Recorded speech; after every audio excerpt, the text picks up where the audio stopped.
Hey, you're involved in that process, so. My issue is remembering the things that we've changed and the things that we need to change.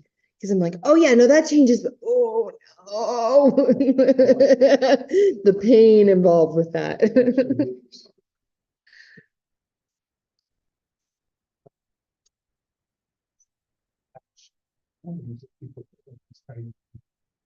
Oh, it's, In fact, after I saw that, then there was this, there's a Draper, there's one of them, something for the pushing to put those in and allow those in. And we're even giving out flyers, here's how to create. well, so you know why that is and What, the state? exactly. And I don't know if everyone got to see the governor's comments down in St. George the other day, but you may want to check that out. It's quite interesting. Interesting. Okay, we got- I believe so. I'm gonna try to see if I can get the cameras. Way to go. It's showing the videos on. I'm gonna call Pro Edge again because we need some upgraded stuff that we have budgeted and we can't get a hold of the contractor to get it going. So I'm gonna try. Yeah, not that, but we'll get a camera. You can start and I'll. Oh, okay. Okay, we're recording to the start. Yep, it's recording and it's live. Hey, we'd like to go ahead and start at 6:02. May 2nd, 2024, we'd like to meet the Public Planning Commission.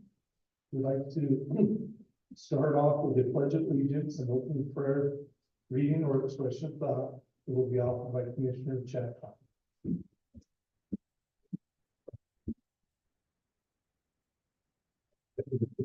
To the flag of the United States of America and to the republic for which it stands, one nation, under God, indivisible, with liberty and justice for all.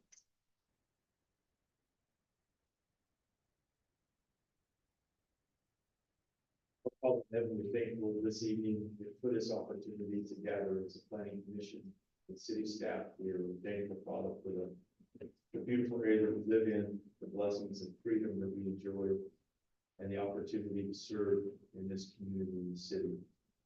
We're grateful, Father, for many that have gone before us that make what we are doing now possible, and we are mindful of the sacrifices of life and other things that have occurred that make it so that we can live in this free country and have the freedoms and the opportunities that we have. We are grateful to be members of this, citizens of this community, and we pray as we work this evening that we may be guided in our actions, and we may be able to open our ears and listen to one another and be able to have a good meeting this night. This we pray for in the name of Jesus Christ. Amen. Thank you.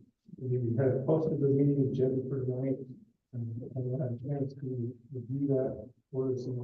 Does anyone need to declare any conflicts of interest? I need to meet at 7:30. I think we all do. You can. That's a conflict. We were planning on midnight. I appreciate that. Just for the record, for the roll call, we've got David Maya, Andy Dean, Sean Chad in attendance at this point. We'd like to move to number 3, which is our administrative items tonight. 3A is consideration and action of the First Amendment subdivision. We'll go ahead and turn the time over to Brandon to present to the group. Okay, thank you. So this is a proposal for a subdivision amendment to property in the UPUD subdivision, which has been approved within the last few years. The applicant's proposing to make a minor adjustment to a previously approved subdivision plat. There are existing lots on the plat which are not being affected. I think there's a total of 7 plus some, it's a common area. And this proposed amendment is adjusting the property that is more than a lot. So there's in state code and city code, there's subdivision amendments and there's lot line adjustments. This is technically a subdivision amendment because it's amending a property line for a lot, but that lot boundary is adjacent to a common area. And that throws it in staff's reading of the law, and we checked with legal counsel on it, into the category of subdivision amendment in both city and state law. There's about 4 sections of state code that had to be considered to make sure we had this right. But so tonight, what staff or what the planning commission is considering is this, basically this moving of the boundary between the common area for the detention basin and the lot, what is currently lot 7, what's labeled as lot 8. There is, as a result of that, the existing plat has some easements on it that are for public and municipal utilities. Whenever you invoke the term municipal utility easement, there's some requirements in state law for amending those. Because they're essentially a form of property that's held by the city, is my understanding of the reasoning behind that. And so the planning commission is considering all aspects of the plat except the municipal utility easement proposed amendment. And then what state law spells out is that that issue will be considered by the city council at a later date. And so if you decide to approve the plat, what we would recommend is that you just approve it with the caveat that the municipal utility easement aspect or amendment be taken to the council prior to recording and subject to their approval on that issue.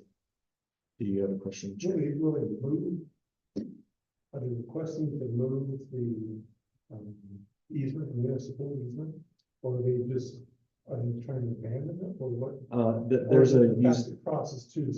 It follows the side lot line, not just the lot line that's amendment to what's serving as a thoroughfare. And so the boundary between lot 7 and lot 8, or sorry, lot 7 and the common area is currently that L shape, and it's being modified to be a straight line. And there's currently a municipal utility easement that actually follows that L shape. And so it is actually being amended. So instead of doing this, it's just going to be amended. If they choose to come and amend it, it'll go. Yeah, well, and they have to amend. I mean, technically they don't have to, but it would impose on their building designs. I believe it would go under their building or close to it. And so I believe it's in the property owner's best interest, but that's ultimately their decision. If they don't want to amend it, they can leave it in the same place and move the property line without moving that. But I think it's advantageous for them to do that. So, but that, and that will need to go to the council, which I'm assuming that they'll be interested in having to go to the council down. So let's see. This is a pretty simple change. Based on our updated subdivision code, we don't have, if this were creating a new lot, we would probably have a provision for it just being approved by staff. And so that's just to give you context. That's not to try to influence your decisions, just provide context that it's a similar scale of change, but because it's the way it's qualifies as a subdivision amendment, the land use authority for all aspects of the change, except for the municipal utility easement amendment, is the planning commission. However, staff recommends that this is intertwined with the site plan, and the way in particular it's intertwined is that the applicant's working to resolve some issues related to the detention basin and whether it can sufficiently hold sufficient capacity in order to meet the stormwater calculations for the site. And so what staff recommends is that the planning commission, we feel comfortable recommending that the planning commission approve the plat with the recommendation that staff finalize the exact location of that property line adjustment contingent upon them resolving the issues with the detention basin. The main reason why I'm comfortable with that making that recommendation is because there's no minimum lot size in this zone. This plat's already been approved, and we're just trying to move a boundary line to simplify things. if there were a minimum lot size to worry about, then it might be a little bit different story, but, we feel comfortable with that. And, but at the same time, you know, it's your decision as a commission and it's your authority. You don't have to, delegate that back to staff, and we want to make sure that you understand that you have it in the purview to either, to table it or to, just have it brought back in some way or another. But with the staff, I'll also be in-home engineering to review it. The Development Review Committee, so our DRC crew. Okay, so Yeah, so, let's see, let me.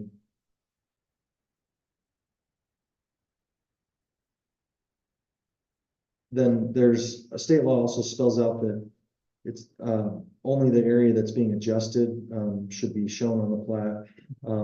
Based on some of the potential changes in the language and final adjustments, staff would like to work with the applicant to determine what area that is. It's not really about the property line, it's just trying to figure out what the county will accept, and then also keep the changes clear as to what only the area that's being materially affected. So that was another recommendation. Let's see. Oh, the second issue to consider is that the plat, on the plat, there's an area that's been labeled in larger typeface as a street, in prior versions as well, but that's technically legally, according to the boundary description, it's common area. So it's akin to a drive aisle or an access lane in many developments. It's not formally dedicated as a street, either privately or in a public, certainly not as a public street. And that issue will come up. That will come up in particular with regards to some of the issues that are discussed with the site plan, but because it's on the subdivision plat, I wanted to bring it up now so you're aware of that issue. And then staff also recommends that the applicant continue to work with the Weaver County Surveyor's Office until the plat is recorded, and that the Planning Commission approve the plat subject to any changes required by this Weaver County Surveyor's Office. And then also there's another requirement in state law that any description noting, or the applicant should include a description noting the differences between the amended plat and the original plat, if that information is not already included. And so staff recommends that as a condition of approval. So I'm just going to summarize our recommendations. I will say that this is a very minor change compared to the number of recommendations that I'm making, so they sound a little bit more ominous than actual change, but it's important to get details right. So the Planning Commission, staff recommends that the Planning Commission should make clear that the Planning Commission, if you choose to approve the plat, that you're reserving approval of the municipal utility easement amendment for the City Council. Staff also recommends that further adjustments to the property line be permitted to be delegated to staff if necessary to accommodate the needed capacity of the detention basin prior to recording it, so long as it does not cause the site plan to violate any applicable ordinances. And then the plat, staff also recommends that the plat needs to be adjusted to include only the area that's being affected. And we'll work with the applicant in Weaver County to determine what that is. And then, let's see. And then just continue to work with Weaver County Surveyor's Office regarding any adjustments to the plat that are needed until the plat is recorded. And that it be subject to any changes required by the Weaver County Surveyor's Office. Also, that changes should be shown on the plat that between the original and the amended plat, or the differences, and as per state law requires. And then any conditions of the engineer's review memo and comments, with one exception that they there was an item that was submitted about these being processed concurrently, but that's a planning issue to be considered and up to your discretion. So also that any comments be provided that are provided by the city engineer prior to recording, that those be addressed, and any other adjustments necessary to record the plat. We've also been in communication with the applicant and just stated that the municipal utility easement we won't be taking that forward until it's all the changes that are related to the site plan and subdivision are all addressed and completed. And those need to be submitted prior in a timely fashion necessary to notice for the municipal utility easement for the public hearing in the city council. So, we've just been in communication that today and the last few days. So I think that covers everything with regards to the plat that I have. Are there any questions? I don't have the ability to demonstrate the plat, but we're basically taking. Question right here. You've got better eyes than I do. I am asking for help with the cameras. I'm sorry about the technical difficulties. Do you have any questions for the staff at this time? I guess maybe one. So I'm looking at it, it's showing parcel A, is that on the plat? Yes, in the southwest corner. So it just kind of squares it off as opposed. Yeah, it changes it from an L to a rectangle. Where you talked about there's easements, is there anything, because I don't see an easement or anything on the plat that identifies, with. If there's not on the current plat, there was on the existing recorded plat, and we have to deal with what's the change coming from the recorded plat. So, like this will move the property line, but this action won't affect any easements. They'll be in place. That's why it needs to go to council. Because of the way that they were written on the plat, they weren't just labeled as public utility easements, they were labeled as municipal utility easements. They're not exactly the same thing, so. Different definitions in state code and different ways to go about addressing them. Hey, we have a petitioner and we have a petitioner here tonight on this. Come and state your name and address for the record. This is not a public hearing, right? This one doesn't have a public hearing. The next item does. Dave Maloney, 2273 North, 2825 West, Kansas City. And that's for the record, and then we also on Facebook, showing up to we appreciate, since we get to be here, we appreciate that's coming in. I can see maybe being questions probably for the second part, but does anybody have any questions for the petitioner on any of the items and stuff? Okay, thank you. Yeah. I think we'll get back to you here in just a Okay, minute. sounds good. Okay, discussion amongst the commission. Anyone still have any questions? Do what? Oh, yeah. Like to go ahead and make a motion if we're ready to sign. This is like, you cannot have any Maybe one Zoom. question, is the change from an L to a rectangle, or are we keeping the same We can't put them area in. of the detention pond? That's what's got to be decided. It's not the same area. It will be, but it will be to meet the need to fit the Burt Brothers on the site with the capacity. So they're changing, I don't know exactly the details, but like the depth of the area. So I think it's a decrease in the area for the detention pond, but and still adjusting the capacity by. So it's an increased capacity, and it's actually gonna have to be a little bit higher. We had a meeting this morning with the developers and our engineer, and one of the challenges with detention ponds is the groundwater. And so you're constantly dealing with that, and so there's some different engineering techniques being addressed with that, but there's an anticipation that it will be a little bit higher up in order to address the adequate depth for that. But there have been reviews by our engineer and working with their engineer to make sure that that can meet the capacity that's required.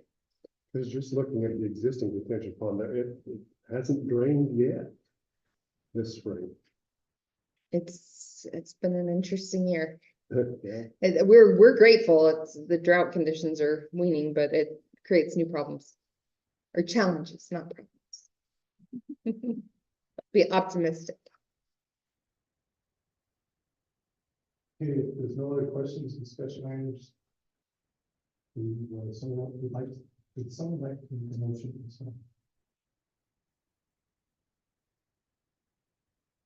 There, I'll move for approval of PQ Plaza PUD subdivision first amendment, accepting the municipal utility easement, is that what it's called? Amendment, yeah.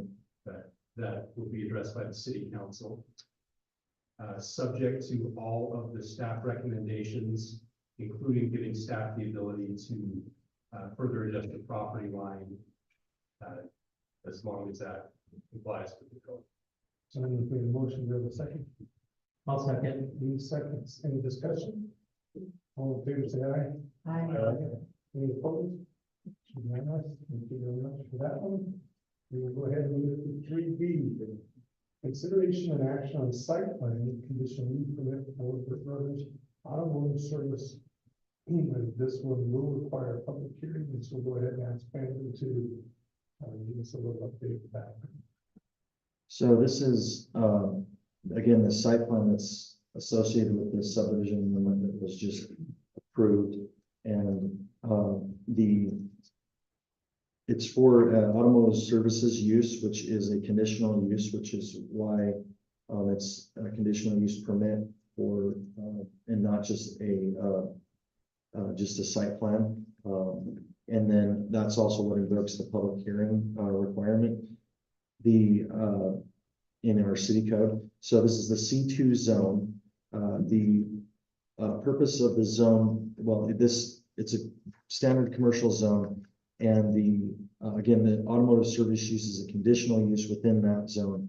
There are some setbacks. The way that one setback is written says that the minimum setback for building and parking shall be 20 feet. And then, staff, based on the building orientation, is considering the north property line, the front yard.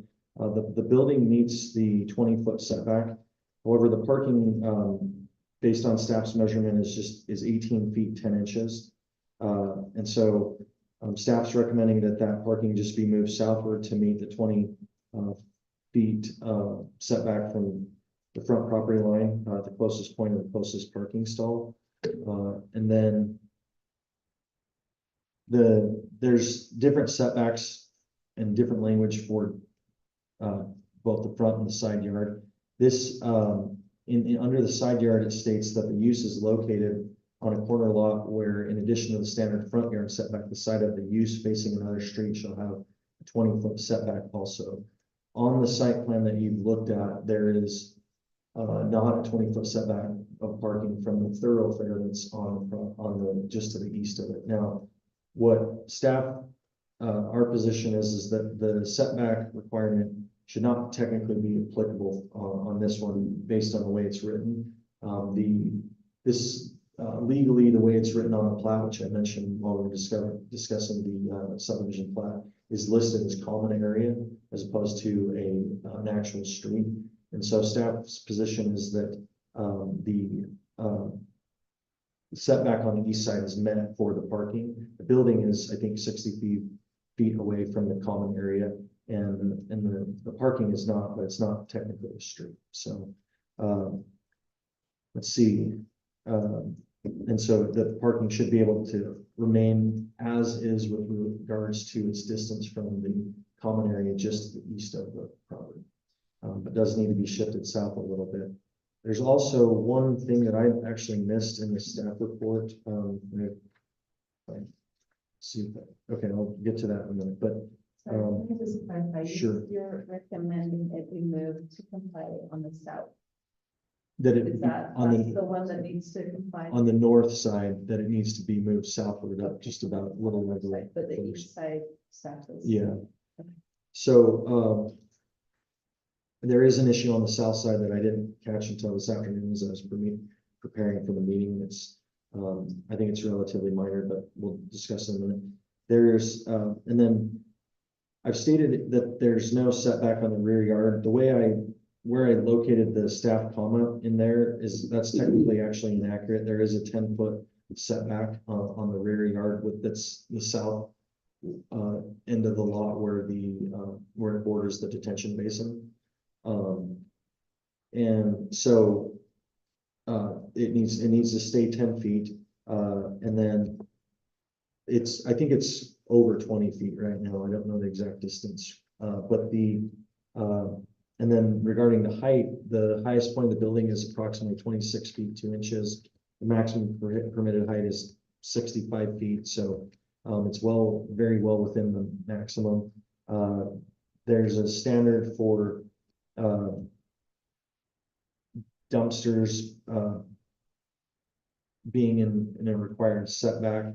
And I just realized that the dumpster actually does need to be moved based on that language of the rear setback. So they need to find a new location for that dumpster based on the 10 feet in the rear yard. So, and then I'm making an update to my recommendations in the written staff report that it needs to be out of that rear setback.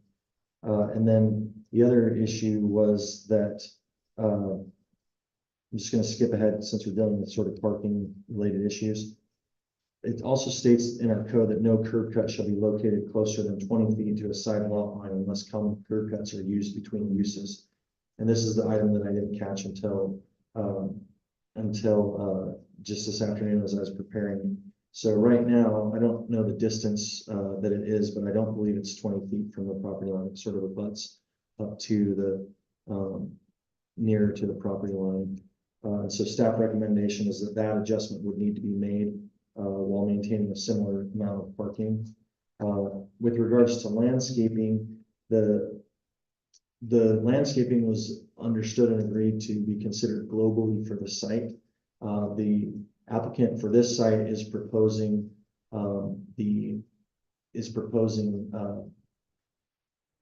they've met their square footage, and they've also met the tree requirement for every 300 square feet of landscaping provided. So they're in compliance on this. There has been in a prior version of the plat for, or not plat, but plan for the what was it, the detention basin. There were some trees that were shown there. Staff would like to request that those be included. They, from my understanding, there weren't any trees shown on the east side of the detention basin in the park strip. Not within the detention basin itself, but just to the east. They weren't shown in this current version. And then let's see. But the landscaping requirement seems to be met for this lot. Staff would just, if there's changes that need to be made, we can discuss, who would be the approval authority on those changes, because I mentioned a few here. With regards to parking amount, staff considers there to be a total of 12 bays, which per the requirements above, this requires a total of 32 stalls for the automotive bays. And then in the building, there is approximately 1,518 square feet that appear to be retail space. This retail space would require an additional 4 stalls. The total required based on these calculations is 36 stalls, and the applicants provided 35. However, our city ordinance does provide room for flexibility, which states that listed and unlisted uses may provide alternate data from a traffic engineer or other appropriate source.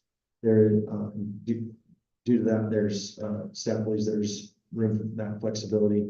And we also consider that the site is just sufficiently parked in terms of meeting the practical need for the site.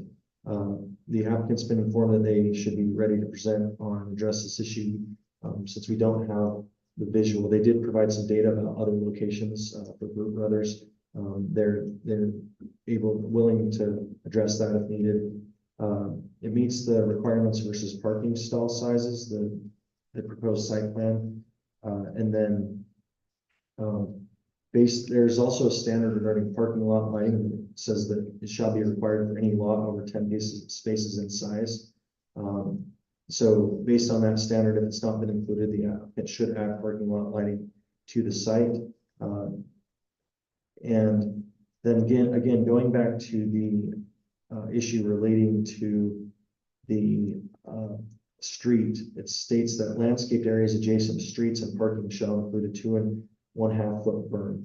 Staff is of the opinion that the berm is not required in this area, given again due to the language on the plat that it's actually technically common area, common space. And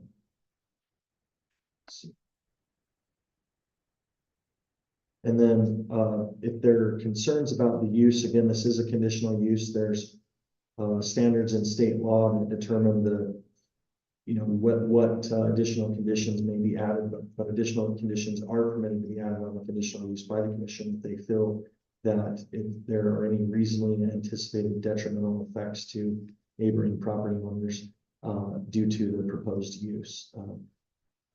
Staff would recommend, though, that those additional conditions be stated on the record as part of the motion, and also that the reasoning for those are stated on the record as well, so that there's a sound basis for them in the motion, in the meeting record.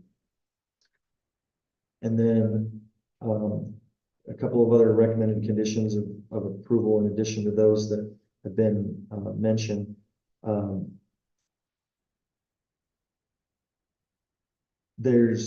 We received a version of the site plan that came in just late last week. I was already working on wrapping up my review. There were no changes, as far as I'm aware, to the actual site plan, what you can see of the location of the parking of the building, but there were a number of changes to civil engineering issues. And so staff would recommend that if you approve the plat, that staff be allowed to reconcile the differences, relating to things like civil engineering devices and elevations and things like that. And then also that there is the newer version that came in for some reason omitted the landscape plan. So obviously staff would recommend that we keep the landscape plan as part of that reconciliation. Any requirements that would be specified by the fire marshal are recommended as a condition of approval. And again, review and approval by the city engineer. And then the research that's mentioned about landscaping has already been done. It seems to meet the requirements.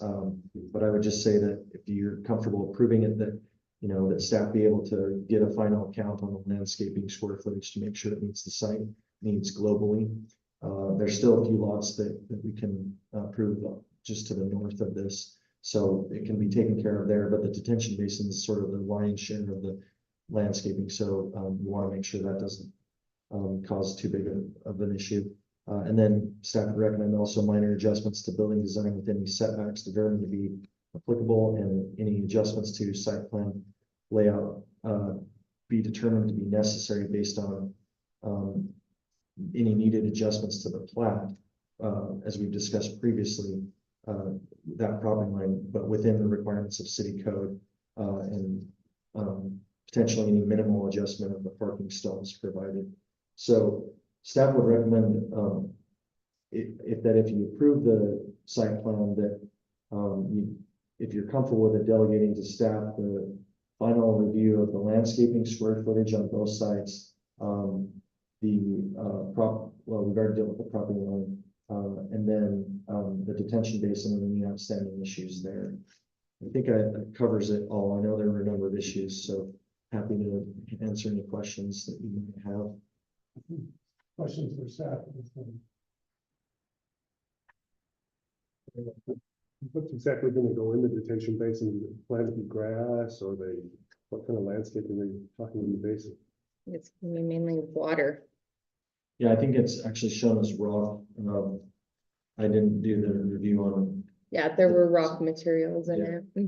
And some type of, and I don't know if you'd like the developer to speak to that, but some type of layering and then the rock. And what they're looking currently is, I think, potentially a Not retaining wall as well. So just because of the height. And we still have the water and not both of boats. I'm wondering if you want to do a pond practically, No, I struggle driving the go-karts. I'll just get stuck in the middle of the pond. Here's a follow-on question to David's is it the developer that's responsible for maintaining that area? It's common area, but there's yes, they're different. It's the same owner section, roughly speaking. Currently, in the Burr Brothers, I'm guessing will be sold off that lot. What will be lot 8, but the developer currently holds the detention basin in the common area that's functioning as a thoroughfare. And just to clarify, right now, the development group does own the entirety of the site ultimately, and so it is kind of good timing to address some of these issues because you are dealing with a singular owner, so that's helpful.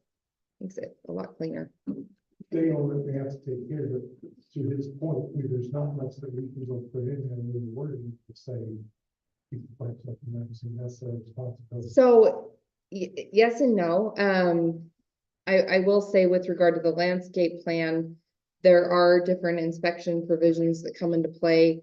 And then also just with the general improvements on site, there are certain improvements that we do go and inspect. But to your favorite thing in the world, we always do have code enforcement as a mechanism, Chair. And I know it's a challenging mechanism, but we are making some changes and we're trying to improve on that front. Question maybe for the developer. When you were here last time, you talked about maybe an automotive function on the east end. Is that what this turned into, or is there still something different on the east? Can we go ahead and ask the commissioner to come up, state your name, and then we go ahead and ask questions. David Wilson, no matters. Okay. Yeah, we were originally going to put it on the Hillsborough lot that we have. There's some other issues with subdividing that lot that we kind of figured were a little too long in terms of the lease we have with Burr Brothers. So we moved them to this spot. And then in regards to who manages the pond, Peakview Plaza is an owners association. So we have an actual association set up to manage all the company. So all the buildings, they'll pay a fee to make sure all that stays good. So this might unanswer my question, but you guys aren't doing purple, you're just developing for them. Correct, we're just building it. Yeah, I just haven't been to one before, so I haven't been in my areas. There's a lot of bays, which is impressive. To handle the parking, I was impressed with it. I mean, the entire common area, you guys would kind of share some parking, and that's been some discussion here before, but I'm impressed how many stalls they have. Unlike, our neighboring cities that have a tire shop and there's cars parked all On the street, so I appreciate the amount of stalls we really want off. I think it's really about. And they can cross park throughout the whole subdivision too. So. Other questions for the commission? You've heard the different items mentioned tonight, that you guys are pretty about, like, it's changing the dumpster, garbage dumpster. Yeah. I mean, it'd be okay, mostly understood in the other work stuff. Yeah, absolutely. Okay. Any other questions? Thank you. Yeah. Questions for staff? Questions, discussion amongst ourselves? Let's open up the public hearing. Motion that we open for public hearing. We have a motion to open public hearing. We have a second. I'll second. We have a second. All in favor, say aye. Aye. On the public hearing, anybody from the public that would like to come up and voice their opinion? Brandon, because the only one item on this was that it is adjacent to neighborhood, we are to look forward to make sure that nothing affects any neighbors. Is this something that's noticed? Or is this something that, there's notices to public hearing, and how far out does that notice go to? Is it just on the state required? Well, there's actually, the noticing is required only due to, city ordinance. And there was no, distance requirement for the mailing on this. It was just, state and city websites, and then assigning. So no comments. Yeah. Nobody online. We don't do the comments online anymore. Okay, hearing none, do we have some close to public We're hearing? getting any. Motion to close public hearing. Motion to have second. Can I, oh, sorry. Second, Chad, and Sean's second. All in favor, say aye. Aye. Okay, Brandon, I just wanted to see if I can run through some of the, hope you are taking public comment. The public hearing has been closed, Brandon. I need to like move spots to act as a member of the public. We're trying to extend your meeting for you. We told you in advance.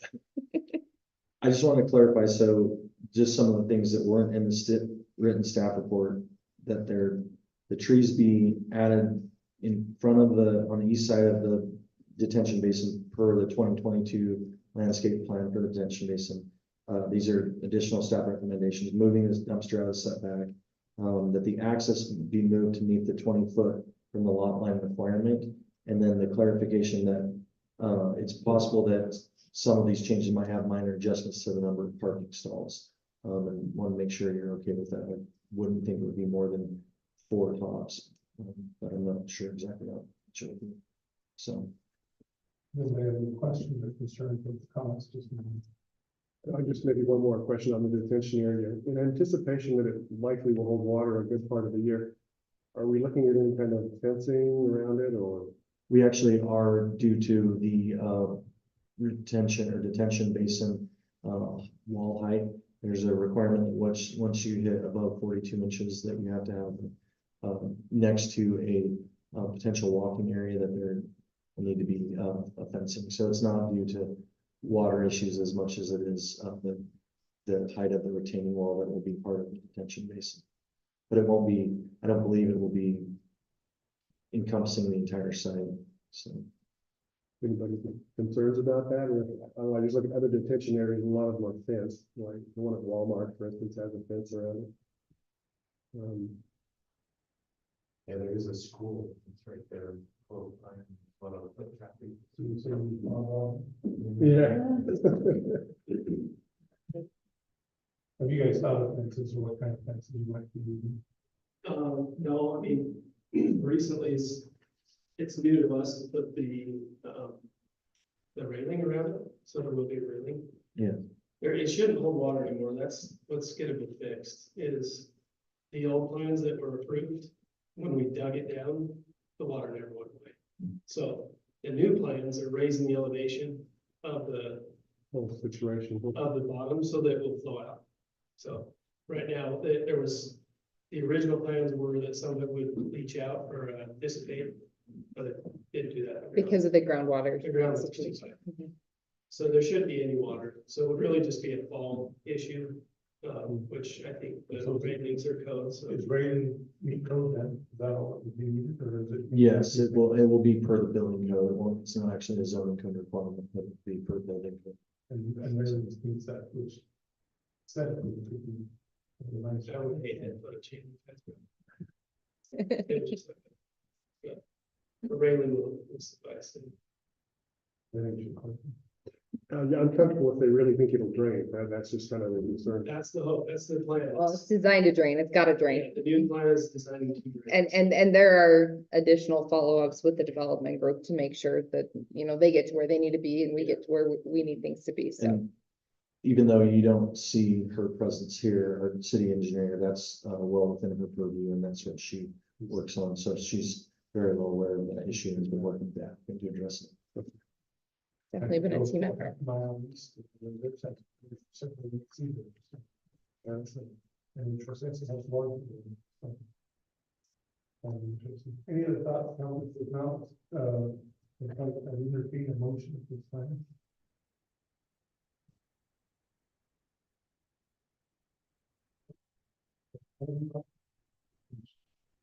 I'll motion to approve the, Article 3B or administrative item 3B on the agenda as presented by the staff with the staff recommendations for engineering and any other code or influential requirements that would be met.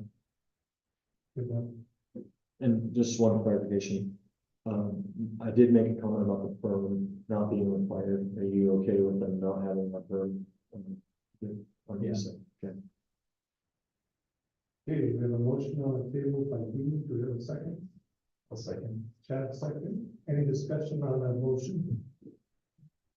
All in favor, say aye. Aye. Any opposed? Unanimous? So we're ready to go. One more project to get to present better with the city and then with the city council and excited to see more movement down this. It's kind of fun change. I appreciate it. Thank you very much. Thank you for coming in. Yeah, Thank you. Appreciate the partnership and yeah. every time. Appreciate it.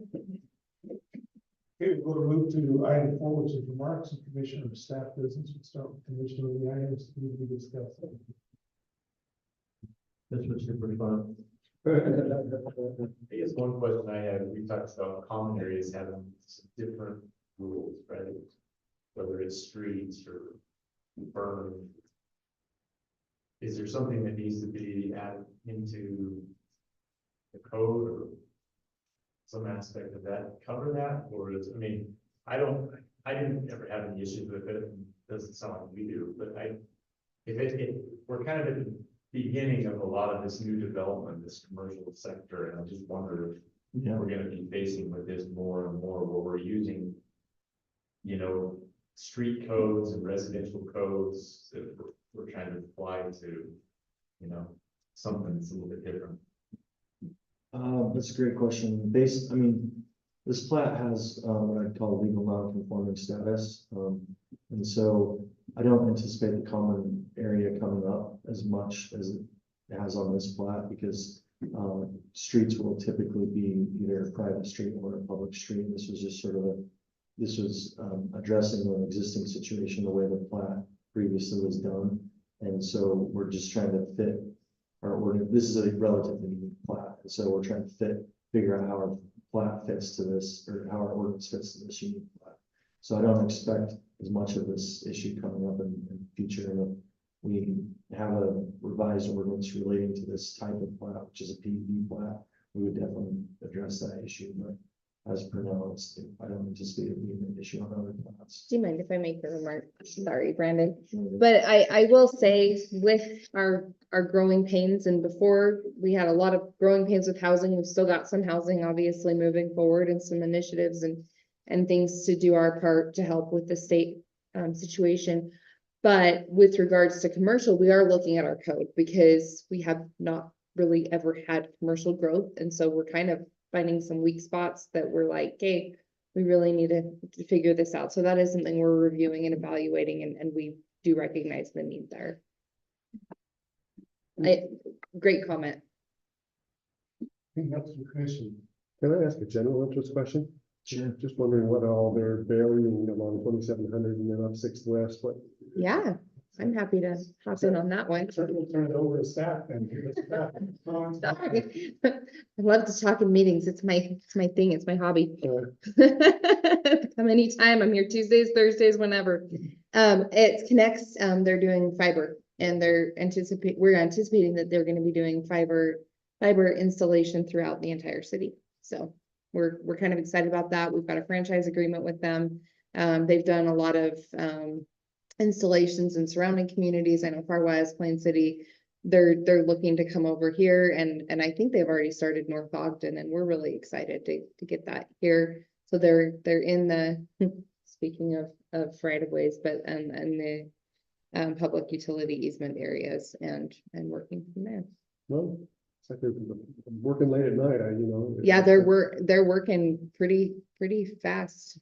I've been surprised at how much I've seen with the work going on, and obviously we've been getting calls, people frustrated and upset, but I will say for the most part, once they're putting stuff back in, there's been pretty good addressing of any concerns. But obviously, things happen, and if there's issues, we can absolutely work with them. If you hear of anybody that needs help coordinating with them, we've got some contacts there. Are they gonna try and underground in the existing city as well? That's a little experience with relatives in North Ogden. They came right through older existing subdivisions and dropped the same lines that they're doing right now. There was some damage done to some of the houses around that area, sprinklers mostly, and they were very quick to come out and take care of it. And I've been impressed so far, but replace their sod and replace, so the boxes that are put in are nice, are not friendly in the neighborhood or in the subdivisions, but like I said, I think they were very quick to respond if there were any issues. Well, good question. Anything else from staff? I just have one thing, and I hope that you all, and if you didn't, we'll make sure to get it to you, but received invitations to our upcoming Veterans Monument ribbon cutting. Looking forward to that on May 17th at 3 o'clock, just out front. Excited to have that put together, and I just think it looks beautiful. So if you're available, would love to have you there, and please just let us know so that we can plan on having it. Can I ask another question about fiber? Of course. So it's probably been 2 years ago, another company came through and put fiber in our neighborhood. And I see that this company's coming through now. Is there like a limit to the number of fiber companies, and why can't they use the same, you know, piping and everything that they put down the ground? So that's an excellent question. I guess the limit really comes to the capacity of the public utility easement, frankly. So they have to work off of the space that's been left available. So it's kind of a first come, first serve situation. And the reason why they don't utilize the same areas and trust me, I live in Plain City. We have been hit with every fiber company known to man because we are the flat ground. So they're like, we're all coming, we're all like, oh, again. But they use their own unique for their technology, for their assets, and then also for repair. So if there's any damage in that, so it's just kind of how it is. But I will say it moves, just based on personal experience, it moves rather quickly with the installs and kind of how they get those into play. I mean, The city has control. so we have control through a franchise agreement, but there are legal rights with utility companies that they have access to those. So the franchise agreement that we have with Connex and with other companies, I mean, we've got some with some of the bigger telecoms as well, but provide some type of communication, but ultimately there are legal rights that those companies have. And most of your subdivision more each of the requested items, because I'm part of selling things for that subdivision. No, so it was it Jensen Farms, the one that's just right off 1,000. They had it, as soon as they built that development, they had that original fiber. And then that company just came basically east and just, you know, started bringing the fiber into our subdivision. I was like, okay, that's fine. But I guess my thought is like, how many companies, where's the limit? I mean, how many boxes, you can have just like 12 boxes in the park strip. It just seems like there's, yeah, I don't know. And I think that's again where space limitations come into play, but you're absolutely, I mean, it really is a tricky challenge. And I will say for companies that don't have a franchise agreement with us, they do have to get permitting. Some of them have gone and tried to go about work without the permits, and then we get involved in an enforcement mechanism. But some companies are really good, as Cherneff described, and some of them not so much and don't really care as much. And it's a real challenge because they do have some legal rights, and it's in the state code. I'd be happy to share that with you all if that's helpful, just kind of how that plays out, because it really is an interesting thing to have this section of, you know, someone's front yard that they're required to maintain and do all of these things, yet, I mean, legally other people can come and we even had an instance and an issue with a power box a while back, very, very large transformer that was put in someone's yard, and they were pretty upset about it, and that it met the requirements. There's really not much to be done. Thanks. You're welcome. Good questions. Okay, nothing else from staff. We'll make a notice that our city council liaison tonight. So we'll follow it all there. Let's see you next time. Go ahead and adjourn for tonight. Thank you very much. Manya seems disappointed. I see disappointment in her eyes. You wanted to keep talking? She told me midnight and it's not even 7. All right, now that we're off to.